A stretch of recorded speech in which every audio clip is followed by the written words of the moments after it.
নমস্কাৰ, welcome back to my YouTube channel Babu's clicks. তো ছাত্ৰ ছাত্ৰীসকল, যোৱা শিক্ষাত পাছৰ চিৰ গণিতৰ বিষয়ে আমি আলোচনা কৰিছিলোঁ। তো আজি আমি পাছৰ দি গণিতখিনি আলোচনা কৰিম। তো যিখিনি গণিত মই তোমালোকক ইতিমধ্যে শিকাই দিছোঁ, সেই গণিতখিনি তোমালোকে বুজি পাইছানে নাই, ভালদৰে বুজি পাইছানে নাই মোক কমেণ্টত জনাবা। তেতিয়াহ'লে মই তোমালোকক আৰু ভালদৰে বুজাই দিয়াৰ চেষ্টা কৰিব পাৰিম। তো আহা, আজিৰ ভিডিঅ'টো আমি আৰম্ভ কৰোঁ।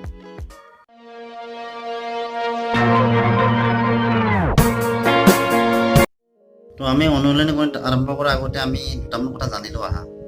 তো প্ৰথম কথা আছে ইয়াত কি, এইটো সাধাৰণ উৎপাদক। সাধাৰণ উৎপাদক কি বস্তু, যে যিবোৰ সংখ্যা দুটা বা তাতকৈ বেছি সংখ্যাৰ উৎপাদক হয় সিহঁতক সাধাৰণ উৎপাদক বুলি কোৱা হয়। কেনেহেন, যে ধৰা দুটা সংখ্যা তুমি লোৱা, যে সেই দুটা সংখ্যাৰ ধৰা উমৈহতীয়া উৎপাদক, একে উৎপাদক তুমি দুটা বা তিনিটা পাইছা, তেতিয়াহ'লে সেইকেইটা কি হ'ব, সেই সংখ্যা দুটাৰ সাধাৰণ উৎপাদক হ'ব। এতিয়া আমি ধৰা ইয়াত দুটা সংখ্যা ল'ম, চাবা 4 এটা লৈছোঁ আৰু এটা ধৰা 6 লৈছোঁ। এতিয়া 4 উৎপাদক কি, 4 উৎপাদক হৈছে কি, 1 পূৰণ 4, 2 পূৰণ 2, হয়নে? এইকেইটা হৈছে 4 উৎপাদক। আৰু 6 উৎপাদক কি হ'ব, 1 পূৰণ 6, 2 পূৰণ 3। তো এইকেইটা 6 উৎপাদক। এতিয়া চাবা 4 উৎপাদক কি পালা, 4 উৎপাদক কি পাবা, 1 2 4। আৰু 6 উৎপাদক, 6 উৎপাদক কি পালো আমি, 1 2 3 আৰু 6। এইকেইটা হ'ল 6 উৎপাদক। এতিয়া 4 আৰু 6 সাধাৰণ উৎপাদক, সাধাৰণ উৎপাদক তুমি সা উ বুলি লিখিব পাৰিবা। তো 4 আৰু 6 সাধাৰণ উৎপাদক কি হ'ব, এই 1টো দুটাতে আছে গতিকে 1, 2টো দুটাতে আছে গতিকে 2। তো বাকী 4টো নাই, ইয়াত 4টো আছে, ইয়াত 4 নাই, ইয়াত 3 আছে, ইয়াত 3 নাই, গতিকে 4 আৰু 6 সাধাৰণ উৎপাদক আমি কি পালো, 1 আৰু 2। তো এইটো হৈছে সাধাৰণ উৎপাদক। ইয়াৰ পিছত কি দিছে, যে পৰস্পৰ মৌলিক সংখ্যা, যিবোৰ স্বাভাৱিক সংখ্যা সাধাৰণ উৎপাদক মাত্ৰ 1, সেইবিলাক সংখ্যাক স্বাভাৱিক সংখ্যা কি বুলি কোৱা হয়, পৰস্পৰ মৌলিক। তাৰমানে যিবিলাক স্বাভাৱিক সংখ্যাৰ সাধাৰণ উৎপাদক মাত্ৰ 1 লয়, সেইবিলাক সংখ্যাক পৰস্পৰ মৌলিক। ধৰা কেনেহেন, উদাহৰণ হিচাপে তুমি কেনে ল'ব পাৰা, চাবা তোমাৰ ধৰা 3 আৰু আমি 5 লৈছোঁ, 3 আৰু 5 এইটা মৌলিক সংখ্যা। আহাৰ উৎপাদক কি, 3 উৎপাদক 1 পূৰণ 3, আৰু 5 উৎপাদক কি হ'ব, 1 পূৰণ 5। 3 কি পালা, 1 3, 5 কি পাবা, 1 5। এই দুটা হৈছে উৎপাদক। ইয়াৰ হাও কি পাবা, হাও কি পাবা, এই দুটাতে একে উৎপাদক কি আছে, 1 আছে, বাকী এই দুটাটো বেলেগ বেলেগ, গতিকে হাও হৈছে 1। গতিকে এইবিলাক সংখ্যা কি বুলি ক'ব, পৰস্পৰ মৌলিক। এই দুটা কথা মই কিয় বুজাই দিছোঁ, যে ইয়াৰ পিছতে গণিতত এইখিনি কথাই আমি আলোচনা কৰিব লাগিব। তো সেইকাৰণে আগতে তোমালোকে জানি লোৱা যে সাধাৰণ উৎপাদক কি বস্তু আৰু পৰস্পৰ মৌলিক সংখ্যা কি। অনুশীলনী গণিত আৰু প্ৰথমতে দিয়া আছে কি, যে সাধাৰণ উৎপাদক উলিওৱা। মই ইয়াত চি নম্বৰ গণিত লৈছোঁ 20 আৰু 25। তো 20 আৰু 25ৰ আমি সাধাৰণ উৎপাদক উলিয়াম। কেনেকৈ উলিয়াম চাবা, প্ৰথমতে তুমি 20ৰ উৎপাদক উলিয়াই লোৱা। 20ৰ উৎপাদক কি হ'ব, সেই যে আগতে মই শিকাইছোঁ তেনেদৰে কৰিবা, 1 পূৰণ 20, 2 পূৰণ 10। তো ইয়াত এনেকৈও চাব পাৰা, এইটো 20, 2 দি 20ক কেইবাৰ যাব, 10 বাৰ, 2 দি 10ক কেইবাৰ যাব, 5 বাৰ। তো ওলালে ইয়াৰ পিছত আৰু মানে হৰণ নাযায়, গতিকে মই কি দিছোঁ, 1 পূৰণ 20 দিছোঁ। এইটো কমন সাধাৰণ উৎপাদক, প্ৰত্যেক সংখ্যাৰে তোমাৰ কি সাধাৰণ উৎপাদক 1 থাকে। তাৰপিছত কি 2 লৈছোঁ, 2 লওঁতে মই যে আগতে শিকাই দিছোঁ, এই 2টো ল'লা তুমি, এই 2টো ইয়াতে বহাই ল'বা। তো কি বাকী আছে, এতিয়া 2 পূৰণ 5, অৰ্থাৎ 5 দুগুণ 10 আছে, গতিকে ইয়াতো 10 দিছোঁ। তাৰপিছত এই 2, এই দুটা 2 লোৱা, এই দুটা 2 ল'বা। এইবাৰ এই দুটা 2 ল'লে কি হ'ব, 4 হ'ব, গতিকে ইয়াত 4 দিয়া, 4 পূৰণ কি আছে বাকীটো ইয়াত দিয়া 5। এনেকৈ উলিয়াই ল'লে তোমালোকে সহজ হ'ব, যদি অসুবিধা পোৱা। 4 পূৰণ 5 সমান 20। নেক্সট কি দিব লাগিল, 5 পূৰণ দিব লাগিল, এইটো দিব লাগিল। এইটো দিলেও কি আকৌ কি হ'ব, 4টো ৰিপিট আহিব, গতিকে আমি এইটো নিদিওঁ। তো এইখিনি হ'ল 20ৰ উৎপাদক। 25ৰ উৎপাদক ইয়াত উলিয়াই লোৱা। 25ৰ উৎপাদক কি হ'ব, 1 পূৰণ 25, 1 পূৰণ 25। তাৰপিছত কি, 25ক তো 5 5 গুণ 25 তোমালোকে জানাই, গতিকে 5 পূৰণ 25 আৰু নাযায় ইয়াত। গতিকে ইয়াত লিখিবা 20ৰ উৎপাদক। 20ৰ উৎপাদক কি পালা? 1 2 4 5 10 20। 25ৰ উৎপাদক কি পালা? 1 5 দুটা 5 আছে, গতিকে এটা আমি 5 লিখিলো, 25, হয়নে? তো 25ৰ উৎপাদক হলো 1 5 25।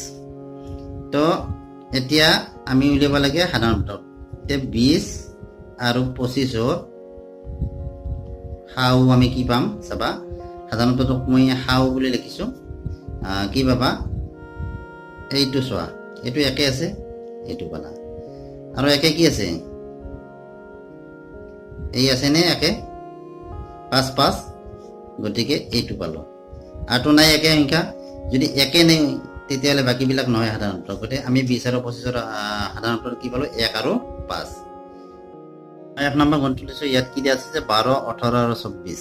এতিয়া 12 উৎপাদকবিলাক উলিয়াই লোৱা। 12 উৎপাদক কি হ'ব? 1 পূৰণ 12, 2 পূৰণ 6, 3 পূৰণ 4। তো 18 উৎপাদক কি হ'ব? 1 পূৰণ 18, 2 পূৰণ 9 আৰু 3 পূৰণ 6। ৰিপিট নাযায়, কাৰণ 5 দি নাযায়, 4 দি নাযায় 18, আকৌ 6 দি যাব, গতিকে ৰিপিট নকৰোঁ। ইয়াতো তাৰপিছত 4 দি আহিলে, গতিকে সেইকাৰণে কৰা নাই। 24ৰ উৎপাদক কি? তোমালোকে হৰণ কৰি চাব পাৰিবা, এইবিলাক উলিয়াই ল'ব পাৰিবা। তো 24ৰ উৎপাদক আছে কি? 1 পূৰণ 24, 2 পূৰণ 12, 3 পূৰণ 8, 4 পূৰণ 6, হয়নে?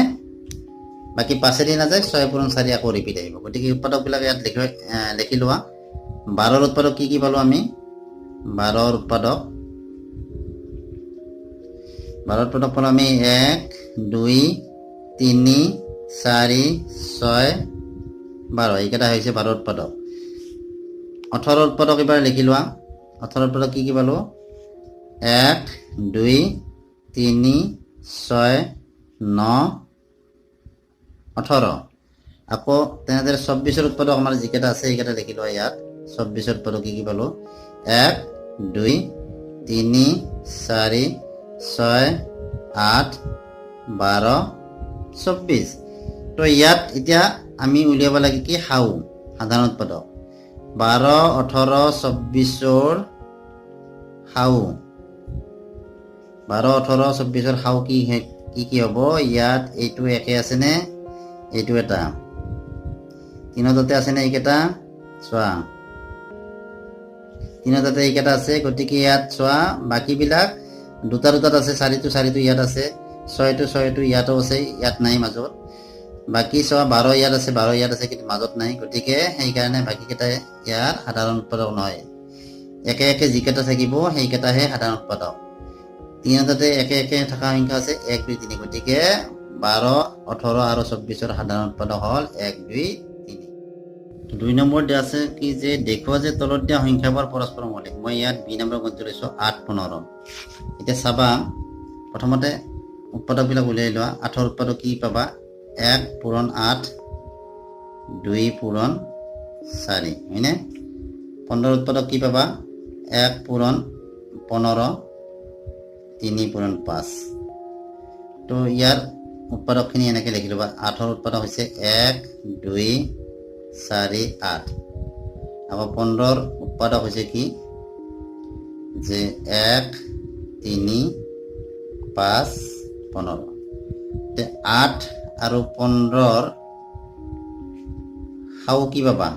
সাধাৰণ উৎপাদক কি পাবা? এইটো 1। আমি কৈছিলোঁ যে পৰস্পৰ মৌলিক সংখ্যা হ'ব লাগিলে কি কৈছিলোঁ আমি? যে যিবিলাক সংখ্যাৰ সাধাৰণ উৎপাদক মাত্ৰ 1, গতিকে সেইবিলাক সংখ্যা কি হয়? পৰস্পৰ মৌলিক। গতিকে ইয়াৰ সাধাৰণ উৎপাদক আমাৰ 1 হৈছে, গতিকে এই সংখ্যাটো আমাৰ পৰস্পৰ মৌলিক। গতিকে এতেকে 8 15 সংখ্যা দুটা পৰস্পৰ মৌলিক, হয়নে? 1 নম্বৰ গণিত লৈছো 6 13 আৰু 17। ইয়াৰ উৎপাদকবিলাক উলিয়াই লোৱা। 6 উৎপাদক হ'ব 1 পূৰণ 6 2 পূৰণ 3 13 উৎপাদক হ'ব 1 পূৰণ 13 17 উৎপাদক হ'ব 1 পূৰণ 17 এতিয়া 6 উৎপাদক বিলাক লিখিলো ইয়াত 1 2 3 6 13 1 13 17 কি হ'ব 1 17 এতিয়া 6 13 17 হাও কি সাধাৰণ পৰা আমি কি পাম ওটাতে আমাৰ সাধাৰণ পৰা 1 টো আছে হয়নে গতিকে 1 থাকিলে কি এইটো পৰস্পৰ মনেমিকা গতিকে এনেদৰে বাকীবিলাক গণিত তোমালোকে কৰি চাবা 3 নম্বৰ এটা গণিত হৈছে যে 30টা বগৰী আৰু 45টা কমলা অতি কমেও কিমানজন মানুহৰ মাজত সমানে ভগাব পাৰি তো ইয়াত প্ৰথমতে 30ৰ উৎপাদক উলিয়াই লোৱা 1 পূৰণ 30 2 পূৰণ 15 3 পূৰণ 10 5 পূৰণ 6 তেনেদৰে 45ৰ কি হ'ব 1 পূৰণ 45 3 পূৰণ 15 5 পূৰণ 9 তে 30ৰ উৎপাদক কি পালো 1 2 3 5 6 10 15 30 আৰু 45ৰ কি পালা 1 3 5 9 15 45 এতিয়া 30 আৰু 45ৰ তোমালোকে সাধাৰণ উৎপাদক উলিয়াই লোৱা তো সাধাৰণ উৎপাদক কি হ'ব 1 3 5 আৰু 15 এইকেইটা হৈছে 30 আৰু 45ৰ আমাৰ সাধাৰণ উৎপাদক হয়নে গতিকে 30টা বগৰী আৰু 45টা কমলা অতি কমেও এইকেইজন মানুহৰ মাজত সমানে ভগাই দিব পাৰিবা তো আজিলৈ ভিডিঅ'টো ইমানে ভাল লাগিলে লাইক কমেণ্ট শ্বেয়াৰ কৰিবা আৰু মোৰ চেনেলটো ছাবস্ক্ৰাইব কৰিবা